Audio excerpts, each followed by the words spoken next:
La plupart des automatisations sont vouées à l'échec avant même d'être créées. Je vais vous montrer dans cette vidéo quelles sont les raisons de ces échecs. La première des 3 erreurs, c'est d'automatiser trop tôt. Vous avez des processus qui ne sont pas stables, une organisation qui n'est pas fixée, qui n'est pas définie, qui n'est pas analysée, qui n'est pas structurée, et on va essayer d'automatiser des choses dont on ne sait pas trop comment ça fonctionne. Et bien vous pouvez être sûr que l'automatisation n'atteindra jamais les objectifs que vous vous êtes fixés. Parce que finalement, vous allez automatiser un processus qui risque de changer, qui risque d'évoluer, et donc vous allez casser l'automatisation qui aura été mise en place. La deuxième erreur, c'est d'empiler les outils. Vous avez un besoin bien particulier, donc vous allez automatiser en utilisant un outil sur ce besoin particulier. Et vous allez multiplier les automatisations comme ça. Au final, vous allez avoir une boîte à outils qui va être démesurée par rapport à votre organisation. Vous allez avoir une usine à gaz, vous avez construit une usine à gaz en termes d'automatisation.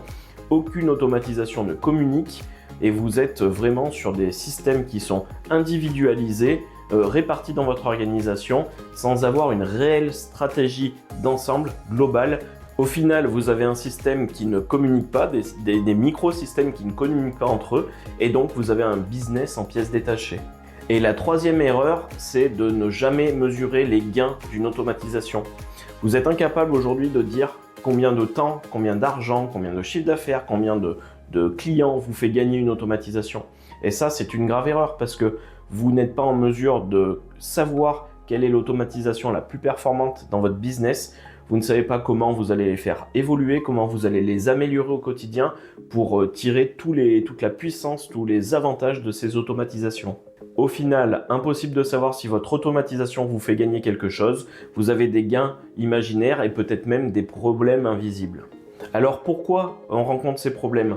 Eh bien, le premier problème, le fait d'automatiser trop rapidement, c'est parce qu'on n'a pas forcément une vision claire et qu'on confond un peu vitesse et précipitation. On veut vraiment accélérer les choses, on est bille en tête, on est persuadé de pouvoir gagner du temps et on va se lancer dans l'automatisation. Mais avant d'automatiser, il y a quelques étapes à suivre pour bien structurer les choses et poser les bases. C'est comme la construction d'une maison. Vous n'allez pas commencer par monter les murs. Si vous ne faites pas une fondation, si vous ne faites pas les fondations de la maison, vos murs ne tiendront jamais. Et bien sur l'automatisation, c'est un petit peu le même principe. Les fondations, c'est tout un travail d'organisation, de structuration, d'analyse à faire en amont de l'automatisation. Et donc là, le résultat, ça sera de l'instabilité, de la frustration. Et dites-vous bien une chose, c'est que c'est pas l'automatisation qui est en cause, c'est vraiment le travail en amont, l'organisation, la structuration qui n'a pas été fait correctement.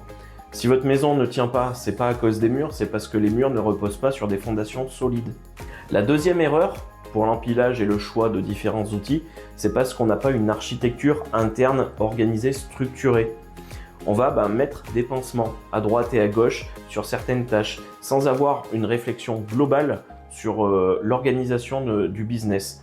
Vous ne devez pas raisonner simplement en tâches, mais vous devez avoir une stratégie globale, généraliste, qui va intégrer toutes les tâches que vous allez vouloir automatiser. Et c'est cette organisation-là qui va vous dicter le choix des outils, des bons outils. Arrêtez d'utiliser 50 000 outils. Aujourd'hui, je vois régulièrement, presque tous les jours même, des posts, notamment sur LinkedIn, qui listent les meilleurs outils d'intelligence artificielle. Ne vous laissez pas emporter dans ces posts-là puisque vous avez une multitude d'outils. L'outil n'est qu'une finalité. L'outil ne doit que servir un besoin, une fonction, une tâche. Donc ne vous lancez pas dans l'utilisation d'outils sans avoir une idée précise de ce que vous voulez faire, de ce que vous voulez automatiser avec un objectif bien défini. La troisième erreur, c'est de ne jamais mesurer les gains d'une automatisation.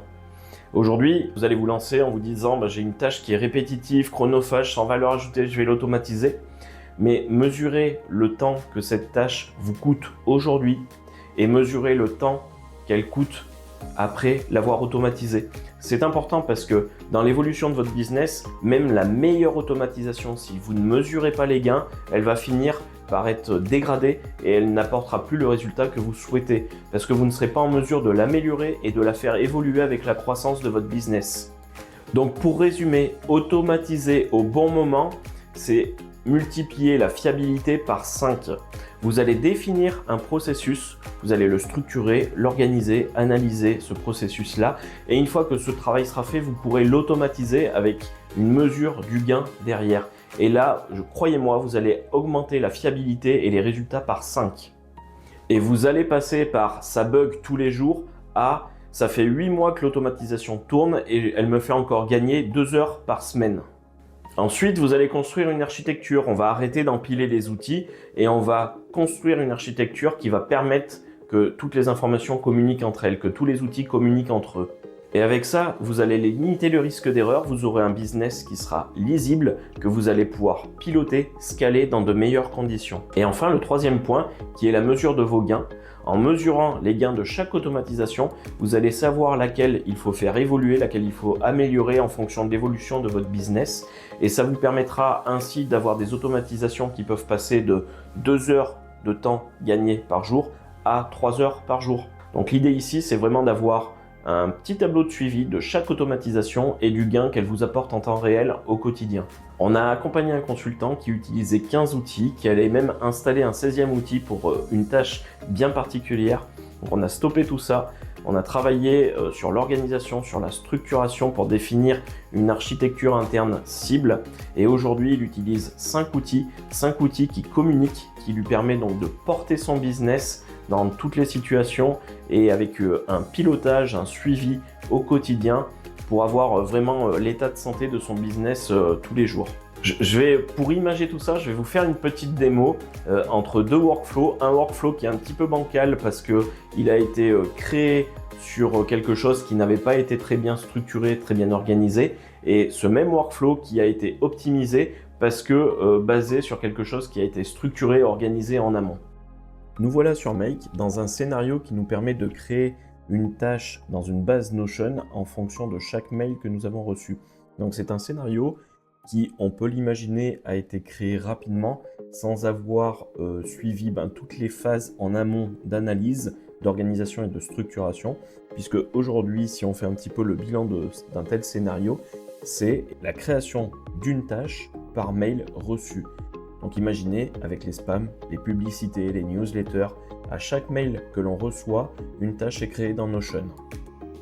Donc vous en conviendrez bien, c'est pas un scénario optimisé qui va nous permettre de faire gagner le temps qu'il pourrait nous faire gagner s'il avait été mieux analysé, mieux pensé, mieux structuré. Donc la première étape, ce serait de se dire aujourd'hui, finalement, quand je reçois des mails, j'ai besoin d'une analyse, j'ai besoin qu'une analyse soit faite, qu'un filtre soit fait, pour pas que systématiquement à chaque mail, on crée une tâche dans Notion. Donc pour ça, on a plusieurs possibilités. Moi, je vais rajouter un module entre les deux, un module d'OpenAI qui va me permettre de filtrer tout ça et dans lequel je vais pouvoir rajouter un prompt qui va me permettre donc de définir son rôle, sa mission, de définir son objectif avec des consignes d'analyse, mais également un format de réponse afin de pouvoir créer une tâche dans Notion derrière. On pourrait également imaginer de rajouter un module à la suite de Notion pour archiver les mails. Comme ça, une fois que le mail a été traité et qu'une tâche est générée associée à ce mail-là, on archive le mail. Si vous avez aimé cette vidéo, dites-le nous, n'hésitez pas à la liker, à mettre des commentaires et j'espère qu'elle pourra vous aider à structurer votre organisation, à définir votre architecture et arrêter de vous lancer sur l'utilisation de tous les outils d'intelligence artificielle. Vous n'y arriverez pas et vous allez au mieux monter une usine à gaz. Merci beaucoup, n'hésitez pas à regarder ma vidéo gratuite juste en dessous et je vous dis à très bientôt sur une prochaine vidéo.